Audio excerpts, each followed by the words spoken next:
Have you ever stepped into a place where the air felt charged, as if something invisible was moving through it? Not a breeze, not a draft, but a vibration, subtle, almost imperceptible, yet deeply present. A sense that the silence wasn't truly silent, that the walls held a memory, that the stone around you was listening. This sensation, this strange acoustic awareness, appears again and again across the ancient world. But nowhere is it as consistent, as persistent, or as unexplained as in the forgotten territories once associated with the enigmatic civilization we now call Tartaria. When you walk into these structures, massive domes, circular chambers, elongated halls, perfectly symmetrical vaults, you immediately feel something unusual, even before you speak, even before you take another step. The air feels thick, resonant, almost alive. A whisper carries farther than it should. A footstep blooms into a soft echo. A hum sent into the space returns transformed, expanded, magnified. These buildings behave like instruments. They respond, they interact, they shape sound with a precision that seems impossible for the time periods to which official history assigns them. Across Eurasia, from the Baltic to the Ural Mountains, from the Caucasus to Central Asia, we encounter a family of structures that defy mechanical intuition. Domes built without modern scaffolding, with curves so perfect they behave like engineered acoustic shells. Columns hollowed from the inside, with small openings placed at mathematically significant heights. Walls layered with double chambers that produce resonant frequencies when stimulated. Floors made from stone that vibrate subtly under specific tones. These are not coincidences. These are not decorations. These are design elements, deliberate, intelligent, purposeful. And yet, mainstream historians dismiss them entirely. Decoration, they say, aesthetic choices, cultural flourish, accident.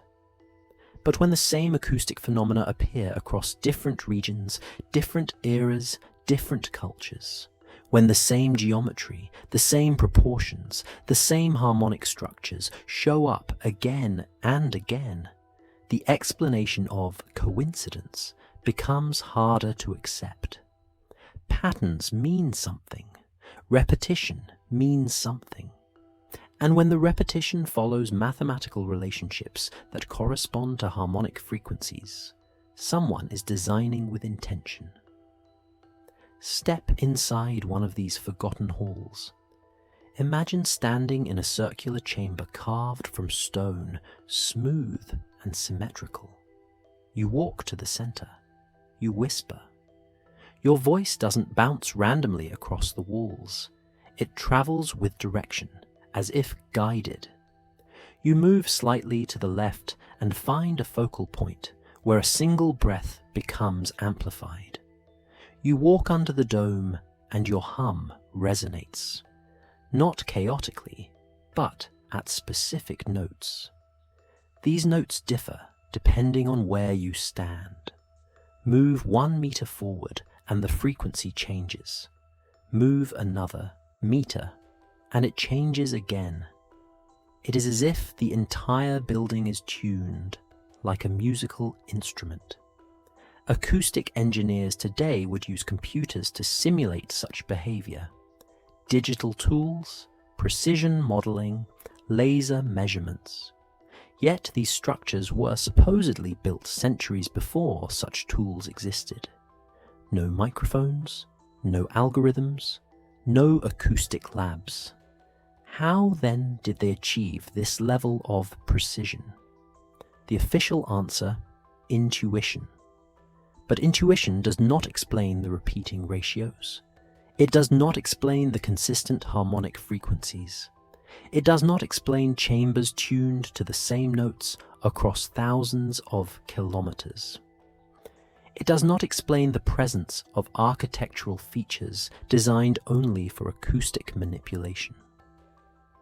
Let us look at one such feature, the double shell dome, a dome built with an inner layer and an outer layer separated by a cavity.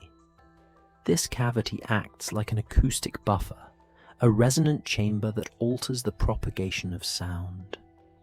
In many Tartarian structures, the thickness of this cavity follows a precise ratio, often corresponding to musical intervals, like the perfect fifth or the octave. Why would builders without scientific instruments choose such ratios? Why would they create a double dome at all? Structurally, it is far more difficult than building a single dome.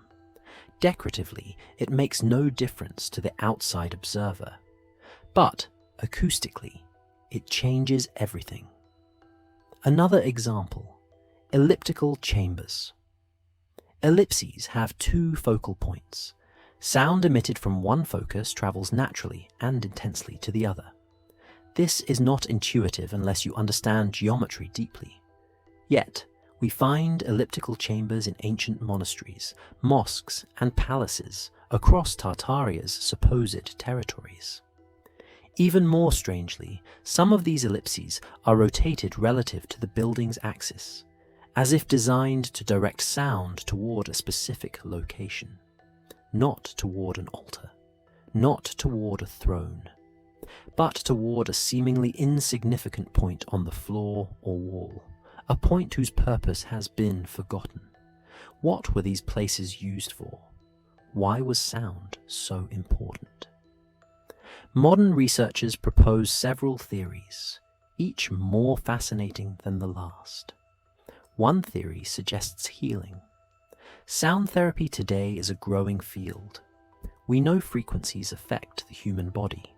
Certain tones can slow brainwaves, reduce stress, influence heart rhythm, and stimulate cellular processes. Ancient cultures described sound as a pathway to altered states of consciousness. If Tartarian architects understood these effects, then their temples may have been designed as spaces for resonance-based healing. Imagine lying on a stone floor that vibrates subtly as a chorus chants, the building amplifying and focusing the sound onto your body. This is not fantasy. This is physics. Another theory proposes energy manipulation. Not mystical energy, but mechanical, vibrational energy. Sound can move matter. Sound can levitate objects. Sound can concentrate force. Today we call this acoustic pressure, acoustic levitation, or standing wave phenomena. But what if ancient builders used this principle long before we rediscovered it? What if these structures were machines, giant resonators capable of harnessing natural vibrations from the earth itself? A third theory suggests communication. Long-distance resonant signaling. Structures acting like massive tuning forks, transmitting frequencies through the ground or air. Sound can travel extraordinary distances when guided through resonant chambers or channeled through specific geometries. Perhaps these temples formed a network, each tuned to a different frequency, allowing communication across vast regions through subsonic or harmonic waves. Then there is the most controversial theory, consciousness modulation. Many ancient cultures believed sound could alter perception, open awareness, or induce visionary states. Modern neuroscience confirms that rhythmic sound can entrain brainwaves. Chanting, drumming, harmonics, all influence the mind. If these temples were designed to focus and amplify such effects, they may have functioned as gateways to altered states, or as training centers for initiates, priests, or leaders. But modern explanations struggle with a deeper question. Where did this knowledge come from? The official narrative suggests a gradual development of architecture, with improvements over centuries. Yet the acoustic sophistication of these temples appears suddenly, fully formed in multiple regions at once. No earlier prototypes, no transitional phases, no recorded experimentation. And then, just as suddenly, it disappears. Later, modifications to these buildings often degrade or destroy the acoustic properties entirely, as if the knowledge had been forgotten or intentionally removed. This leads some to speculate that the builders belonged to a civilization whose history has been rewritten or erased. That these were not constructions of the medieval or early modern periods at all, but remnants of a much older culture, one that understood resonance deeply, one that viewed architecture not as shelter, but as technology, one that built with frequencies in mind. Stone absorbs sound differently depending on its composition. Marble resonates at higher frequencies. Basalt absorbs low frequencies. Limestone enhances mid-range tones. These materials are arranged in patterns across Tartarian structures with remarkable consistency. Walls alternate between stones of differing density. Floors incorporate porous layers beneath solid slabs. Pillars contain hidden cavities that act like organ pipes. These are choices made not for aesthetics, but for function. In many temples, there is a phenomenon known as the sweet spot, a point within the chamber where all sounds converge, amplified and clarified. Stand there, and your voice becomes fuller, richer, more powerful. Move away, and the effect disappears. Modern acousticians create such spots intentionally in concert halls, using reflectors and diffusers. But ancient builders achieved it with stone alone. Using geometry, we still struggle to reverse engineer. Consider also the phenomenon of guided whispers. In certain halls, a whisper made in one corner can be heard clearly in another corner, while remaining undetectable elsewhere. This requires curved surfaces of exact proportions and reflective materials placed at calculated distances. Yet these features appear again and again across temples officially dated to eras that supposedly lacked advanced mathematical understanding. Even stranger are the tone pockets, small niches or protrusions, along walls that appear decorative, but produce specific frequencies when stimulated. When sound waves strike them, they vibrate sympathetically, reinforcing certain tones and suppressing others. In modern acoustics, this is known as selective resonance. In ancient Tartarian architecture, it appears almost everywhere. The more we study these buildings, the clearer it becomes that they were not simply temples, not simply mosques, not simply churches or monasteries. Those are later interpretations, imposed long after the original purpose was lost. These structures were machines, resonant machines constructed on a scale so large that we mistook them for monuments. Imagine a world where sound was not entertainment, but a tool, where resonance was not an artistic flourish, but technology, where architecture was not built for beauty, but for function, frequency function, where the builders understood that every stone has a voice, every curve a purpose, every chamber a relationship to vibration. This is not a fantasy. This is what the evidence suggests. And yet, if this is true, then one final question arises. Why was this knowledge lost? Or, more precisely, Who allowed it to be lost? Did a catastrophe erase a civilization that understood resonance engineering? Did invaders repurpose these temples without understanding them? Did new religious or political powers suppress the old knowledge deliberately? Or did the builders disappear so completely that only the shells of their machines remained, adopted by later cultures who no longer knew how to operate them? Whatever the answer, one thing is certain: the acoustic anomalies of these temples are not accidental. They are not artifacts of coincidence. They are signatures of intention, signatures of a lost technology that modern science is only beginning to rediscover. These structures call to us, not with words, not with symbols, but with resonance. And if we listen closely enough, we may begin to hear the echoes of a forgotten world. Imagine a civilization that did not separate science from spirituality, engineering from philosophy, architecture from sound. A culture where frequency was not merely a property of the physical world, but the very language through which reality was shaped. If such a civilization existed, its knowledge would not be written in books, but carved into stone, encoded in geometry, preserved in the walls and chambers of its most sacred structures. And this is precisely what the acoustic temples of Tartaria appear to be.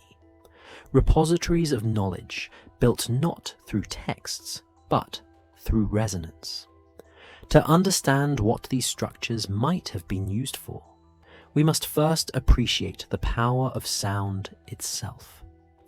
Modern science, with all its instruments and algorithms, has only recently begun to scratch the surface of acoustic physics.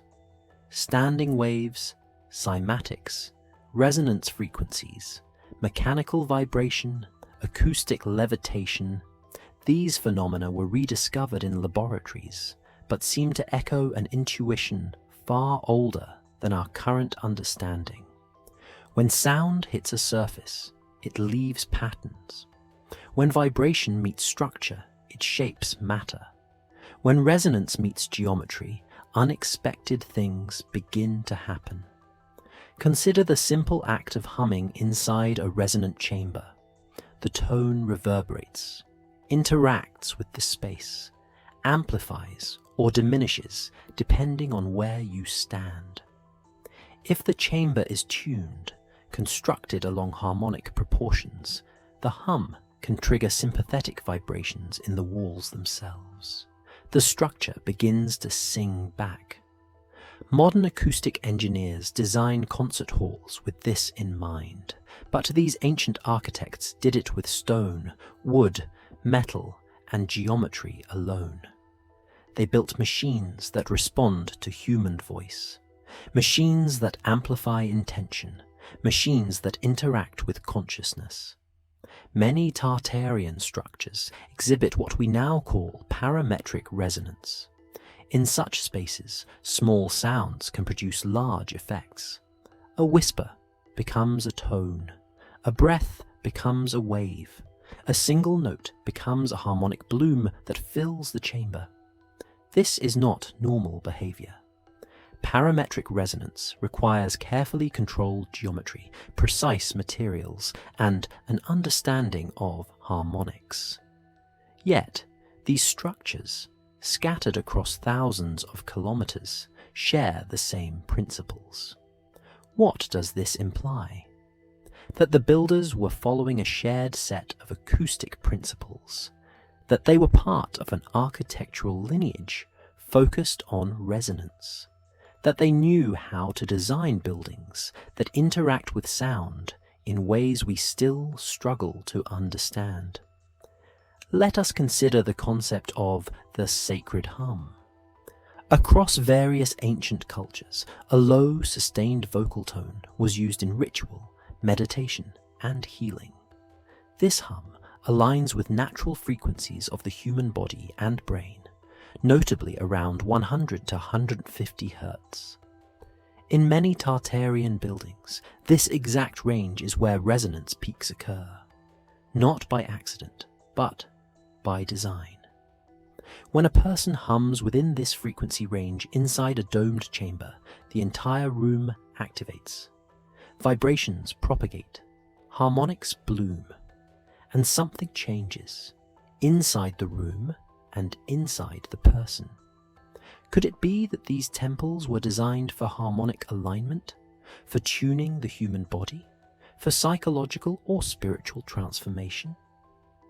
Modern research into sound therapy shows that certain frequencies can synchronize brainwaves, inducing meditative states or reducing anxiety.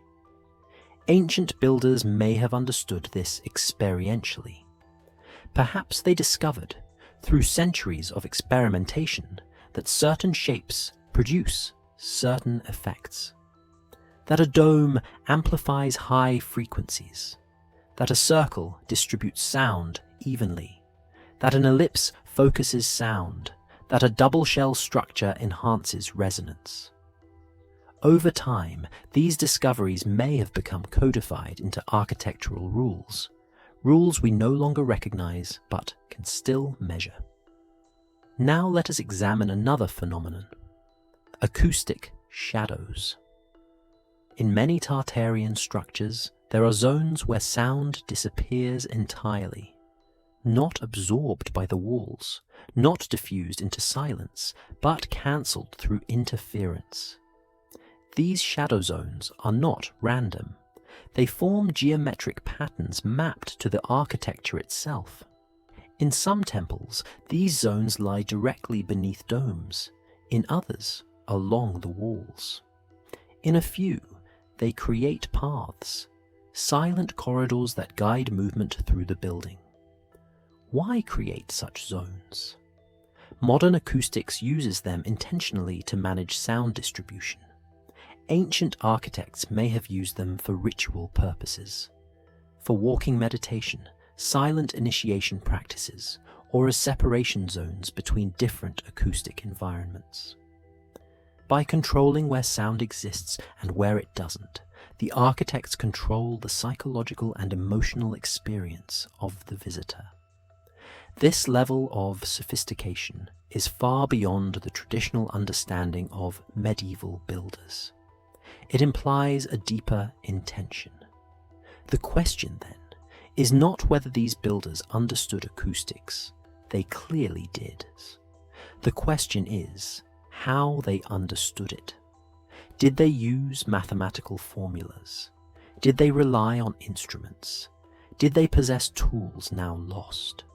Or did they develop intuitive knowledge through direct engagement with resonance? Some researchers suggest they may have used sound itself in the construction process. Tuning stones, like musical notes, selecting materials that sang correctly when struck, adjusting geometry by ear rather than by measurement. This approach is not as fantastical as it sounds. Many traditional cultures built instruments by tuning materials physically rather than by calculating frequencies. Perhaps Tartarian architects did the same on a monumental scale. Another strange feature found across these structures is the presence of what appear to be acoustic diffusers, stone patterns carved into walls that scatter sound evenly. Modern diffusers use fractal geometry, repeating shapes at different scales to break up sound waves. Ancient builders used similar patterns. Some carvings resemble modern skyline diffusers almost exactly. This suggests knowledge not only of resonance, but of wave manipulation. These carvings were not decorative. They were functional. They created uniform acoustic fields, preventing echoes, enhancing clarity, shaping the soundscape inside the temple. Let us move to another mystery: underground resonant spaces. Beneath many Tartarian temples lie cavities, tunnels, chambers, corridors, that appear to serve no structural purpose. They do not support the building. They are not storage areas. They do not lead anywhere important. What they do, however, is resonate. These underground voids create vibrational fields that influence the chamber above. Some are tuned to low frequencies, others to higher ones. In some buildings, the main hall resonates in harmony with the underground space, creating a multi-layered acoustic environment. Could these underground chambers have been part of a larger system? Perhaps they were designed to capture natural vibrations from the Earth, seismic frequencies, geomagnetic pulses, subterranean acoustics created by flowing water or tectonic activity. Modern science knows that the Earth produces constant low-frequency vibrations known as the Schumann resonances. These frequencies align with human brainwaves. If ancient builders tuned their temples to these natural earth tones, then the structures may have functioned as resonance amplifiers, connecting people to the Earth's natural frequencies in profound ways. Let us now consider a phenomenon often overlooked: infrasound. These are frequencies below human hearing, yet capable of influencing emotions, perception, and physiological responses. Infrasound can induce feelings of awe, fear, calmness, or even trance. Some Tartarian structures produce infrasound when wind passes through their openings. Others generate it when people chant or sing. This is not accidental. The placements of windows, vents, and cavities is too precise, too consistent. If these structures were harnessing infrasound, then they were designed to influence human consciousness on a deep level. Imagine standing inside one of these temples during a ritual. Priests chant low tones that resonate with the chamber. The underground cavities vibrate. The dome amplifies harmonics. The entire structure becomes a symphony of frequencies, some audible, some not. The participants feel the vibrations in their bodies. Their heartbeats slow, their breathing deepens, their brainwaves shift. This is not religion. This is technology, sound technology, resonance technology. Next, we must examine materials. Tartarian builders use specific stones with acoustic properties far superior to the materials used in later reconstructions. Many structures originally built with resonant stone were later plastered over, filled in, or reworked with dull, non-resonant materials. Why? In many cases, this happened during religious conversions. A resonant temple converted into a church or mosque often had its acoustic cavities sealed, its resonant floors covered, its stone surfaces plastered. These modifications destroyed the building's acoustic properties, but the shell remained, and historians mistook the shell for the original. If we strip away the later modifications, we uncover the acoustic machinery beneath: cavities, channels, resonant niches, symmetrical proportions. It becomes clear that the original architects were not imitating religious structures. The religious interpretations came later. The architecture came first. This leads us to one of the most controversial questions. Could these temples have been used to generate energy? Modern experiments show that certain shapes, particularly domes and pyramids, can concentrate electromagnetic fields. When combined with resonance, these structures might have been capable of creating localized energetic phenomena. Sound waves interacting with electromagnetic fields can produce observable effects. If Tartarian builders understood this interaction, they may have created spaces where sound and energy converged. Some researchers propose that these temples were not isolated buildings, but part of a network, nodes in a system, each resonating at a different frequency, together forming a harmonic web across vast regions. If these buildings were tuned to Earth's natural resonances, they could have amplified or stabilized environmental energy. This idea sounds speculative, but it is not without precedent. Ancient cultures across the world built networks of megalithic structures aligned with astronomical and geomagnetic points. Perhaps Tartarian temples were part of another such network, one focused not on stone placement alone, but on frequency. But if such a network existed, what happened to it? Why did the knowledge vanish? Why did the structures fall into disuse? Why were later builders unaware of their purpose? One explanation is cultural collapse. Civilizations rise and fall. Knowledge is lost. Skills disappear. But the sudden disappearance of acoustic architecture across multiple regions at once suggests something more dramatic. Either the civilization responsible for this knowledge was erased, or the knowledge itself was suppressed. During periods of empire building, conquering powers often repurposed older structures. A temple becomes a church becomes a mosque, a resonant chamber becomes a place of worship. The acoustic features remain, but their purpose is forgotten. Over centuries, the original intention disappears. The buildings remain as silent witnesses to a lost technology. Today, as modern science rediscovers the power of resonance, we begin to see these ancient structures with new eyes. We see harmonic proportions, we see fractal geometry, we see resonant cavities, we see acoustic shadows and focal points, we see the fingerprints of a sophisticated technology. And we are left with a haunting question. If they understood resonance better than we do now, what else did they know? What did they use it for? What did they achieve?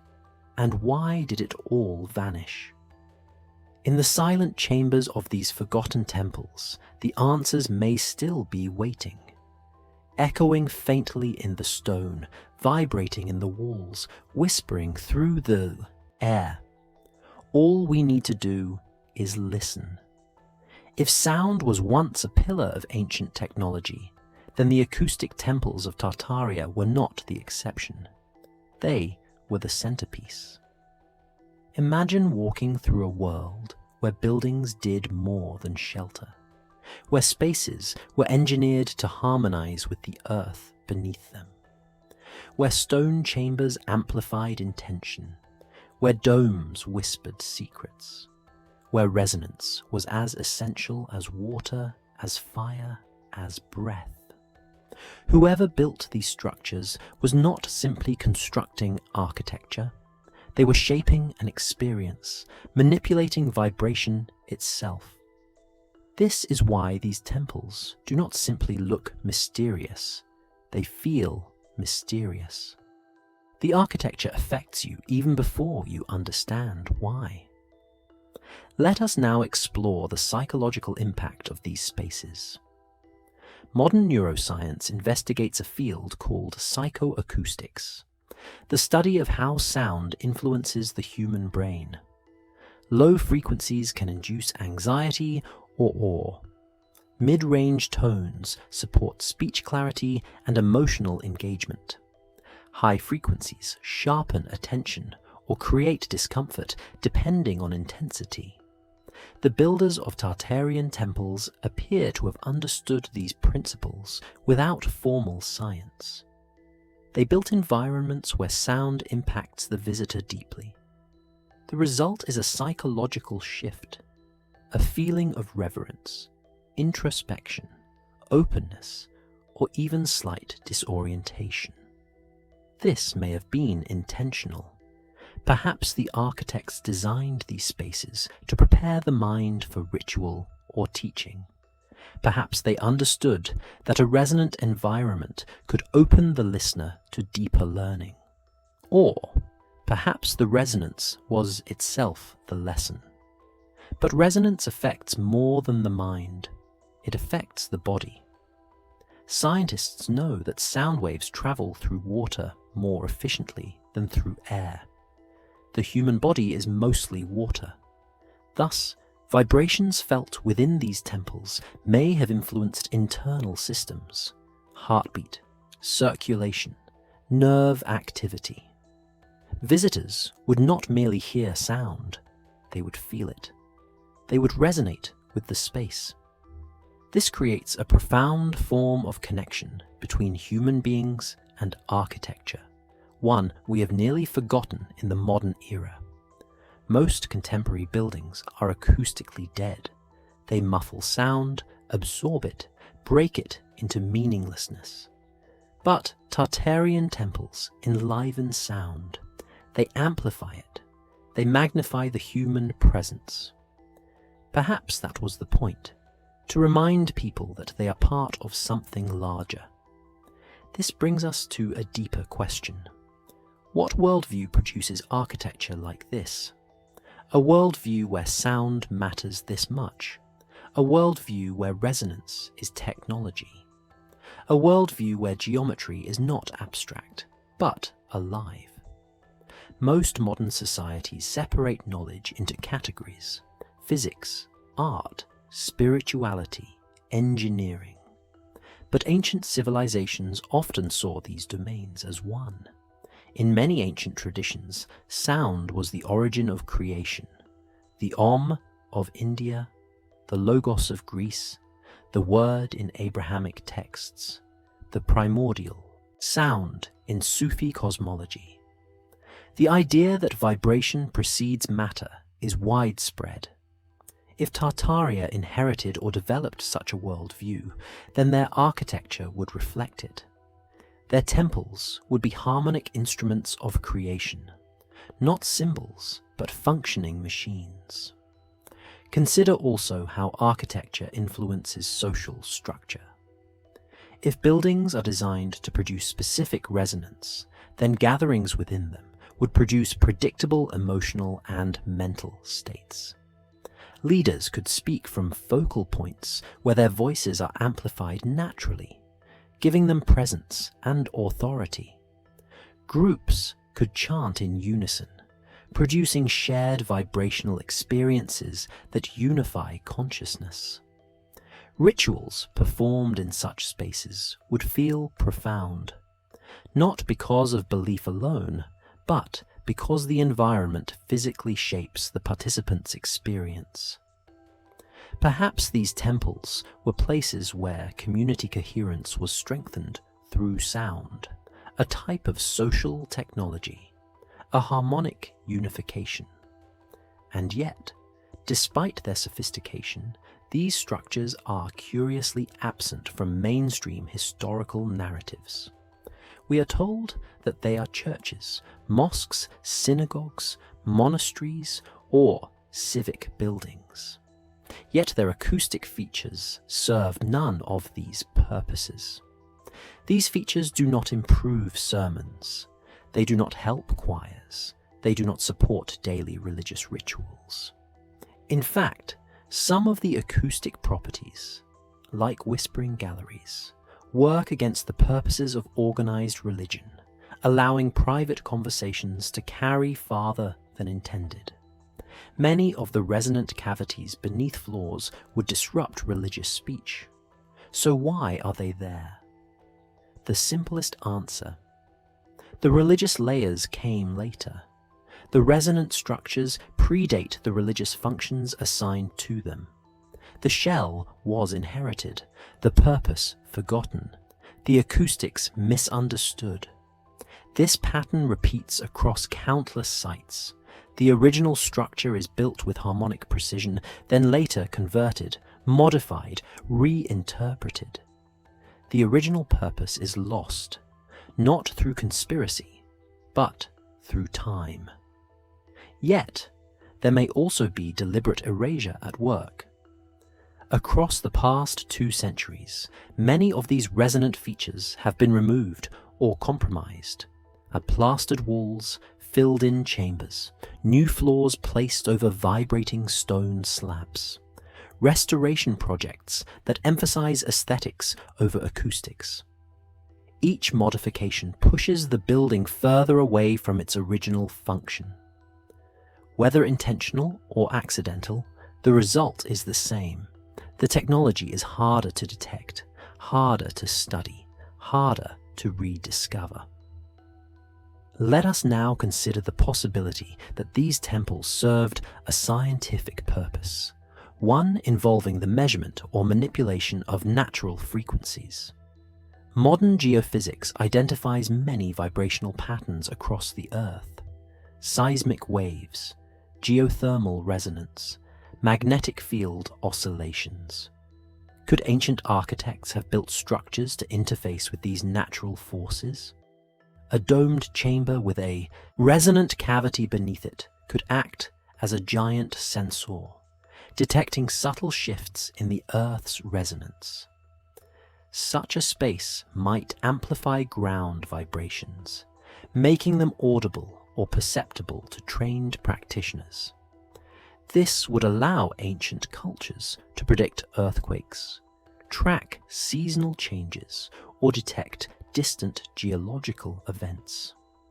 Another possibility is astronomical alignment.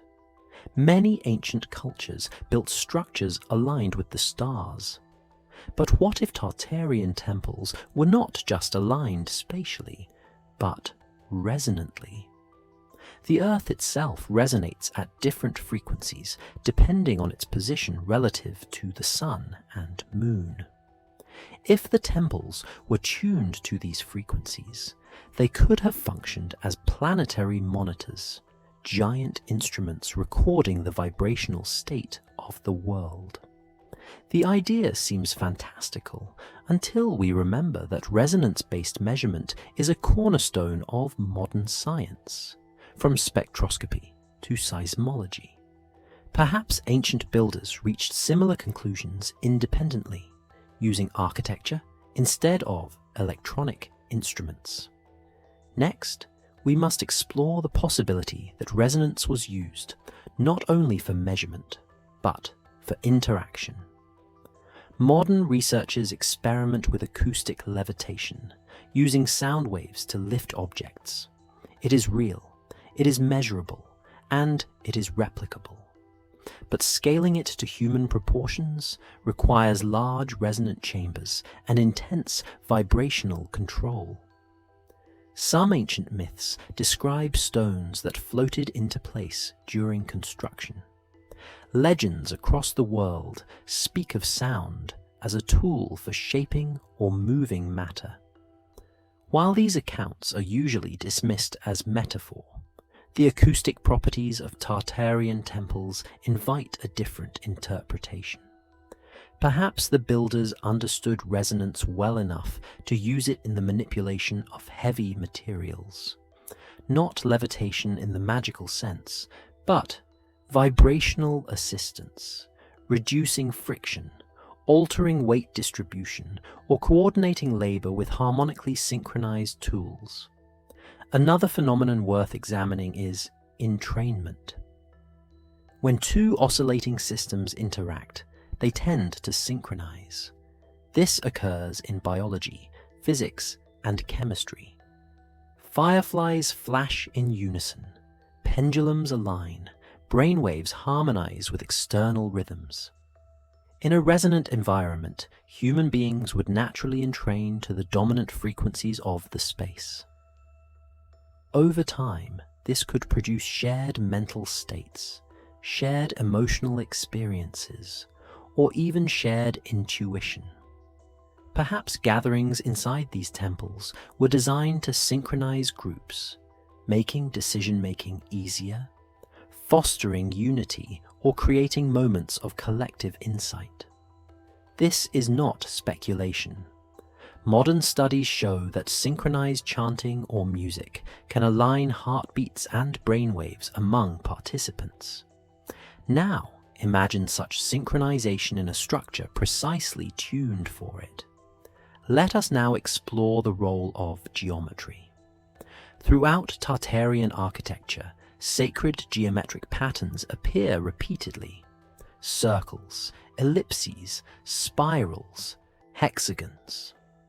These shapes correspond to natural resonant patterns found in water, sand, and planetary motion. They also appear in cymatic experiments, where sound creates visible geometric shapes in vibrating media. If ancient builders observed these patterns, they may have encoded them into their architecture. A temple built on cymatic geometry would resonate naturally with certain frequencies.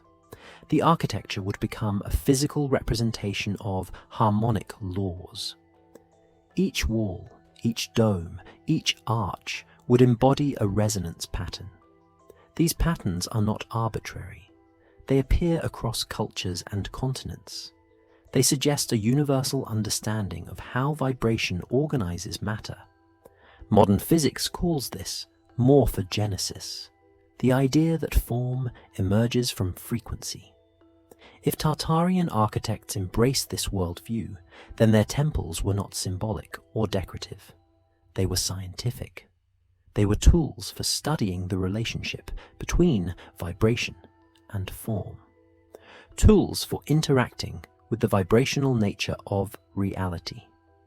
Consider the scale of these buildings. Many are enormous. Their domes rise tens of meters high. Their walls span vast distances without modern reinforcement. Their acoustic behavior depends on scale. Large spaces resonate differently than small ones. If these temples were designed to harness low frequencies, earth frequencies, they needed size, they needed volume, they needed mass. Only massive stone structures could handle the vibrational energy without collapsing. The materials were chosen for durability, resonance, and continuity. Granite, limestone, marble, stones that respond predictably to vibration. The architecture itself was the instrument. But now we must confront a final, unsettling question. If this technology was so advanced, why is it gone? Why do we not use resonance architecture today? Why are we rediscovering what others may have known centuries or millennia before us? There are several possibilities. One is simple loss. A catastrophe may have destroyed the culture that understood these principles. Knowledge can vanish quickly if the people who hold it are gone. Another possibility is misinterpretation. Later generations may have seen these structures as religious sites, not scientific instruments. Over time, ritual replaced research. Myth replaced method. The structures remained, but their purpose faded. A third possibility is suppression. There are times in history when knowledge threatens power. Control of sound, of consciousness, of resonance could offer significant influence. If a conquering power wanted to erase the knowledge of a previous civilization, they would silence its tools, rewrite its purpose, repurpose its structures. Acoustic temples could easily become churches or mosques, their original functions hidden beneath new narratives. Whatever the explanation, one truth remains. We are surrounded by the ruins of a forgotten technology. A technology based not on electricity, engines, or machines, but on vibration. A technology so elegant that it appears like art. A technology so subtle that it masquerades as architecture. A technology so powerful that its remnants still shape the world around them. And now, as we rediscover the science of resonance, as we study cymatics, As we explore acoustic levitation, as we map the vibrational patterns of the earth, these structures begin to speak again. They whisper through their walls. They hum through their chambers. They resonate with a message not yet fully understood. If we continue to study them, to measure them, to restore their acoustic properties, we may eventually uncover the full scope of their purpose. Perhaps they were healing centers. Perhaps they were energy generators. Perhaps they were scientific observatories. Perhaps they were consciousness amplifiers. Or perhaps they were all of these at once, nodes in a vast network of harmonic technology. Whatever their purpose, the acoustic temples of Tartaria challenge our understanding of history. They invite us to consider the possibility that ancient civilizations were not primitive, but advanced in ways we have yet to comprehend. They remind us that sound is not just a sensation, it is a force, a tool, a gateway, and they hint that humanity may one day reclaim this knowledge, because the truth is simple. Nothing truly disappears. Knowledge may be buried, but it is never lost. It resonates through time, waiting for those who can hear it.